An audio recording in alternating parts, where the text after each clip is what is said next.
Hello. Sorry, I'm going to talk about microservices. I'm sure that's a very tired topic for many of you.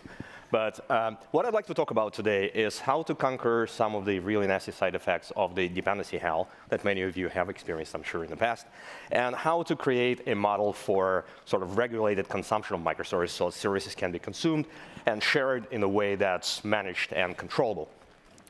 But before we start, let's talk about something a bit more festive. Let's talk about Christmas, holidays, right? And the process involved in getting presents. And I'm sure like most of you have some recollection of being a kid and like remember the thrill of getting presents. So the process is actually very simple.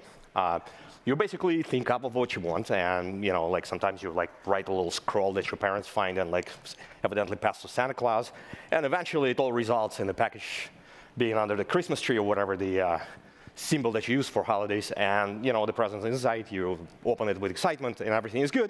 But turns out that this process is actually an abstraction over a very complicated process, right? And like if you're a kid, like your perception of that process is like, there are like reindeers involved, like really big guys dropping down the chimneys, and there's a lot of like sort of mythology, but in reality, what you have is basically it's your parents going to some website, ordering you stuff in a web shop, and then it gets delivered in a mail truck, and then they like, spend time wrapping the present and basically put it on the tree, you find it, and like everything is good.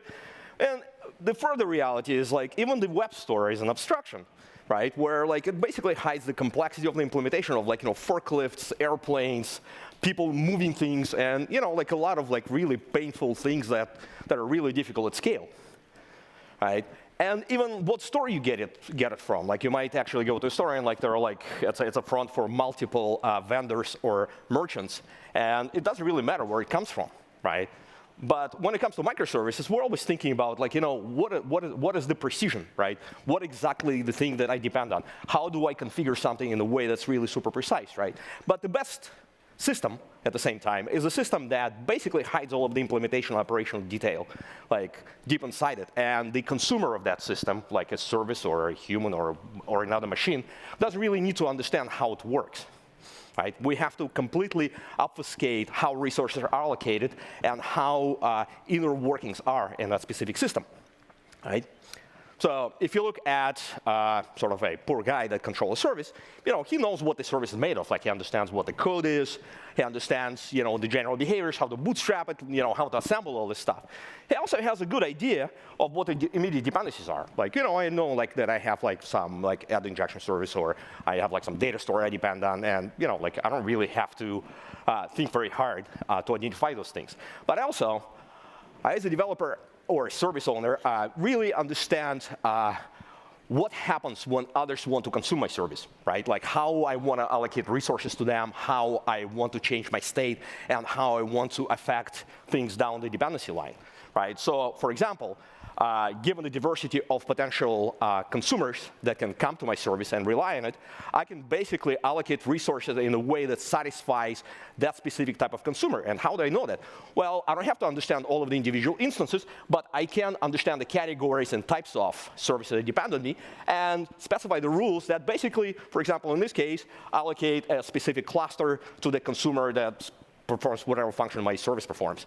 And let's say another guy comes, we create another context with another cluster, and it basically is isolated from anybody else until another consumer comes, and it basically gets shoved into the same cluster, and now you're basically sharing, and depending on the type of consumer, you can either get dedicated resources allocated and configure them accordingly, or basically shove them to the shared resources, or you can basically grow them independently and without any effect on the consumer of the service. So this way, you basically encapsulate all of the operational and structural knowledge within the service itself, and you don't have to spill any unnecessary knowledge onto the consumer of the service.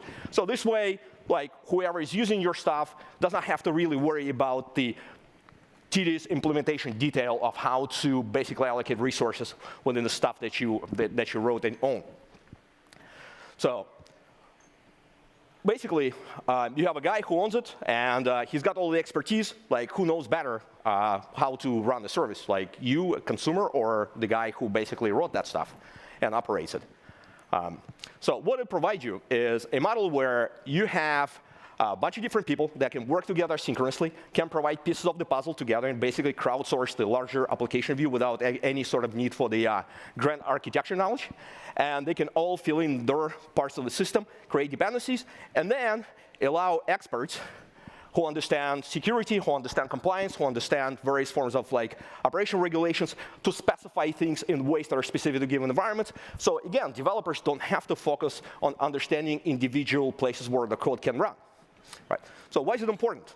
Well, you don't want to end up here. Like, we all want to basically get rid of the world of spaghetti, and you don't want to end up in this situation. Thank you.